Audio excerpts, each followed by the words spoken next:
Tales from the wild. Stories from the heart. A journey into the mind and soul of fired-up business professionals where they share their vision for the future. And hear from a different non-profit organization every month as they create awareness of their goals and their needs. Dive into a world of untamed passion as we join our host, Shireen for this month's episode of Friends from Wild Places. Right now, we all know Friends from Wild Places, we do love to support a non-profit every month. That's our way of serving the community and lending a hand to someone that might relate to the non-profit that we're supporting. So it works both ways. This month, because we have two South Africans on the call today, this month I want to focus on a South African non-profit. So this month we're talking about saharvest.org. That is saharvest.org. In South Africa alone, over 10 million tons of food go to waste every year. That's enough food to feed the 20 million people going to bed hungry in South Africa with 3 nutritious meals every day for over a year. SA Harvest exists to tackle that gap.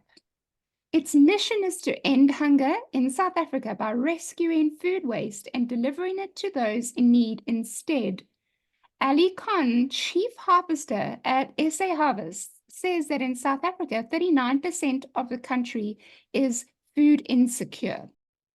And much of South Africa's food waste comes from farmers not being able to sell their produce to retailers because the food may not be visually appealing or because goods may have passed sell-by dates.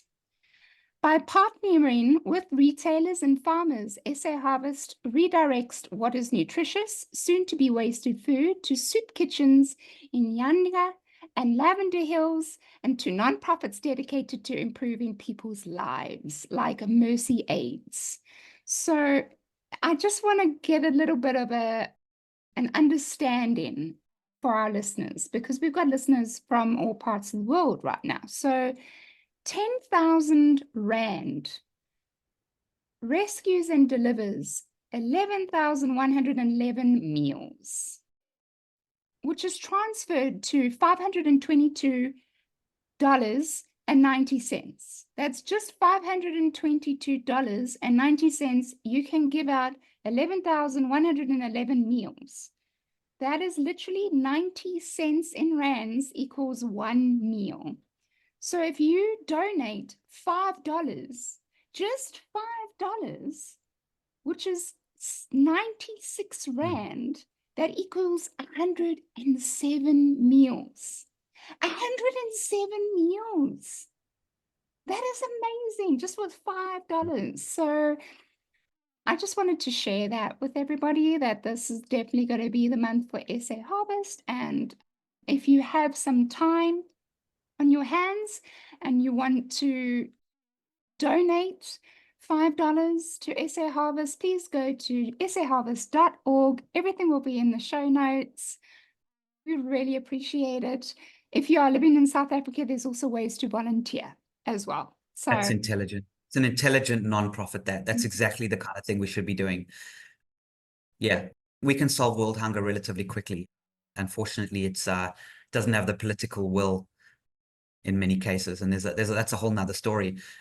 If you go to YouTube, assuming it hasn't been overtaken by bots now, if you go to YouTube and you type in TEDx and then my name, Scott Cundill, I actually did a TEDx talk specifically about growing your own food and how we should be growing our own food as well. That's something I'm a huge believer on. So we can stop a significant proportion of world hunger, and even just from health problems. We can have a huge impact on our health by growing our own food. Well done for that, Shireen. SA? Yeah. Love it. SA Harvest. saharvest.org. Yeah. So, right, this is the time of the podcast where we either do something a little bit more lighthearted or meaningful. So I think we're going to go for the meaningful thing this time around. So I want to go around, the room quickly and just discuss this question. So Tell us one valuable lesson you have learned in life and one thing you could tell your younger self if you had the chance. It's a good one, right? So let me repeat that again. Tell us one valuable lesson you have learned in life and one thing you could tell your younger self if you had the chance. So let's begin with Tanya. Okay, all that glitters is not gold. That's one I wished I knew about. And I have a book in my head that I'm trying to get out of my head. So I am calling my book Chasing Glitter. And I think it's, really trying to understand our own vision, mission, and purpose in our own lives and to not get distracted by other people's, I'm going to use the word chatter, whatever that may be. And one thing I learned as a non-traditional student starting my studies at the age of 35 as a single mom is when you ask someone their opinion, you are getting their opinion, and that's all you're getting. So think about that. I mean, to our listeners out there, sometimes we put so much emphasis and stock into other people's thoughts, ideas, and sometimes they're not in your best interest. So when you ask someone if you should go back to school, or if you should change jobs, or if you should get married, or if you should get divorced, or if you should fill in the blank, people are giving you their idea or thought, and that may or may not be in your best interest. So that is my thought. Back to you, That's a Scott. good one. That's a real good one. Scott, what about you? I think for me, it's looking after every relationship that you make in life, because little things can come back to you later in life that can really change it. People that you met 10 years ago suddenly pop up out of the blue and change your life. So every single person that you meet, no matter how trivial it might seem, needs to be looked after and really treated as if it really is gold and not just glittering like gold. Awesome. I like that. And how about you, Shireen? All right, so I think some of you know my story. So I was actually a cabin controller in an airline before I became a business owner. And when 2020 hit, I took a retrenchment package is the way to say it. But that airline closed its doors and it liquidated. Oh my goodness. I don't know if you can hear the beautiful hardy-dars in the background. This is really South Africa. I've just had velvet monkeys run past my window now as well, just so you know, Tanya. So we've had quite activity here. Anyway, so excuse the bird noises, but I'm glad you can't hear it. So yeah, the airline liquidated. And so for me, I was forced out of something that I was comfortable in, right? And I would never have thought to start my own business, never. And that whole situation of the pandemic and being, let go, I was forced to think of what am I going to do now? I've lost everything. Where am I going to go? And so that kind of gave me the kick out the door to do what I believe now is my purpose. It's what I was meant to do. So I don't believe that if the pandemic never happened and the airline was still around, I don't believe I would have ever left. And it was a very toxic environment that I was in, and I knew that, but I was comfortable because I didn't think at the age of 37 that you could change careers. I didn't think that. I thought that that was very looked down upon and is a no-go. You shouldn't do that because how do you start over at the age of 37? I don't have my whole life ahead of me. So that's how I understood it. That's the message that I always knew.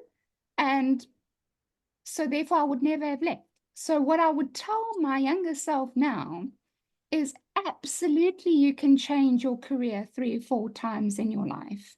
You do not have to remain in a toxic environment because you think you can't change your career because you're too old, or you think you're comfortable and you won't find any other job because there's not much jobs in South Africa. And so you need to just suck it up, baby, and deal with Buttercup. Suck it deal. up, buttercup is the phrase, Shireen. Yes, right. Suck it up, buttercup, and Mm. just continue it. Just continue working. No one likes their jobs. Everyone hates their jobs. We just do it because it earns us money. That is not the right attitude to have. So if I could speak to my younger self and tell her to get out of there, and you can change your career as many times as you like. There's no pressure to stay in a toxic environment, and you can love what you do, is what I would tell her. I'll tell you right now, in Aruba, I've become friends with my Airbnb host and his little boy, which was the first Airbnb. Just stayed with a week. We've gone out a few times. He's introduced me to a whole bunch of locals. After about the fourth time, we went, his little boy was playing in the pool. We were chatting, and then he started opening up to me because he's originally from Venezuela. He pulls out his phone. He starts showing me photos. He used to have a private jet. He had a full boat, a yacht. He had this beautiful apartment that stepped down his boat. He was a boat captain, so he was on the ocean a lot. He had multiple businesses of all different kinds, from jewelry to construction to even car dealerships, multi-millionaire. And the new Venezuelan government came in and stole everything, every single thing that he had. He basically had to escape, and then it took him a few years to get his son out of Venezuela, and he lost everything. Now he's in his mid-50s and he's starting again from scratch in Aruba. Wow. So cutest little boy, really great guy, just amazing. So you talk about how vulnerable our situations are in this world, and you really start to understand that, you know, everything can disappear in a heartbeat. So I think, I guess if we could go back and teach human selves anything, it's learn the skill of being able to start over again from nothing. Because if you are so reliant on what you have, and anybody listening to this, or even in life, you need to be prepared. And if you learn the skills, start learning the skills right now of how to survive on your own, if you lost everything, even if that never happens to you, is such a phenomenal skill to learn. And that is relationship building, sales, skills that you never had. I've started to learn Spanish now. Whatever skills that you need to learn in your life, you need to start learning them so that they can get you through, because at any time something can happen and changes everything. So true, Scott. So true. And Shireen, it's so true. It's the words that come to me in hearing, your story is the destination is the journey, right? Sometimes we always try to strive for an end result of something, where if we think of, our destination, it's actually the journey that we're on. And some of us have changed career multiple times. Sometimes we're faced with adversities and challenges. I teach death care at Miami-Dade College. I'm the program coordinator there. And we have folks coming in 30, 40, 50, 60 plus years old for career changes. And death changes people too. As you were saying, Scott, it's like, people, like tangible things. Sometimes people are so close to somebody and then they die tragically and their life is shattered and they have to rebuild themselves. So I think, our conversation today is so multifaceted, from understanding relationship building, what is at the core, and the true philosophy of giver's gain. I like that. I like that. Yeah. Yeah, I think it's so important. This was a question that I really wanted to ask us, because it really is something you have to think about. And this past week, it was really something that I kind of realized that is something that I've learned during this entire thing. And looking back, it was definitely something I wish to have shared with my younger self, if only, because I mean, we can't do that. It is what it is. This is reality. This is the road that I've walked and the journey that I'm on, and I'm all for it, and I'm enjoying every step of the way. But it is definitely something that I would have liked to have known back then. So thank you, guys. I appreciate you guys all being here. Shireen, I got to ask you the $1 million question. Yeah. Did that inspiration come from a bathtub too, or where did your inspiration to go virtual bookkeeping? I know you said it was during the pandemic, but specifically when and where, may I ask? Well, it wasn't in a bathtub, I can tell you that much. It was Scott, I think we're all going to try and get our most inspired moments in the bathtub now. I may Oh, have to yes. 4 a day, Scott, just based on this conversation. So yeah, I'm gonna make time. 4 baths. I'm in. I love that. I love that. All right. So, yes, we have come to the end of this awesome podcast. It was so exciting to have Scott here and Tanya with me. So before we go, I just want to take a moment just to share where the listeners can find you if they've felt inspired by you or they want to find out a little bit more about what you do and how you did it in your journey. Please just go and share a little bit about where they can find you. So Scott, why don't you start? Yes, look, the best thing to do is go to mymosttrusted.net. Obviously, you can find Scott Cundill on LinkedIn, but mymosttrusted.net to get connected to it. And there's a couple of videos there that explains it. But I do want to mention that my team is available to assist. And here's what I am. I want to personally meet with anyone that owns or runs a business networking group or runs a community or a mastermind. Those are the people I'm really looking to get in front of, because you are the ones that bring humans together, and we can really accelerate and support you. That's why our brand is very kind of nonchalant. It's very under the radar. We want to build your brand up, and we support anyone that brings people together in business. So please chat to me if you want to partner, because that's how we work. I love that. Tanya, what about yourself? Okay, as soon as I activate the count, you can find me also on mymosttrustednetwork.net. Is that correct, Scott? Did I say it correctly? Yeah, mymosttrusted.net. Yeah. mymosttrusted.net, and currently very much on LinkedIn. I don't have a TV. I stopped watching TV almost 30 years ago. So if anyone is inspired by this podcast to perhaps consider a career in mortuary, becoming a funeral director or embalmer, please reach out to me. I also do senior placement. I match people with communities. So if you know someone that can no longer live alone because of physical or cognitive challenges, such as one of the dementias like Alzheimer's, Lewy body dementia, it is a free placement agency with Sunshine Senior Placement. I also do expert witness, serving for funeral testimony with wrongdoings based with funeral homes and cemeteries. So if anyone needs any of these services, if I could be of any resource to anyone, please reach out. Thank you, Tanya. That's so awesome.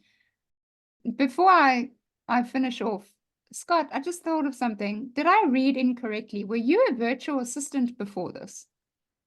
No. I ran a company that supported virtual assistants. Yeah. Got it. Sorry, Yeah. just random thought question just came up in my head, and I know I wanted to ask you that. So thank you. All That's right. okay. Friends from Wild Places. Listeners, you can find us on the website, friendsfromwildplaces.buzzsprout.com. That's friendsfromwildplaces.buzzsprout.com. You can also find Friends from Wild Places LinkedIn page. And then we do have a TikTok page. We're still working on that. But if you want to reach out to me, you can find me on LinkedIn, Shireen Buerta. You can find my website, shireensbookkeeping.com. If you have any questions, my door is open, as long as you're not a bot and you're not trying to spam me. But otherwise, my door is wide open, because now I am part of my most trusted network. So yay me.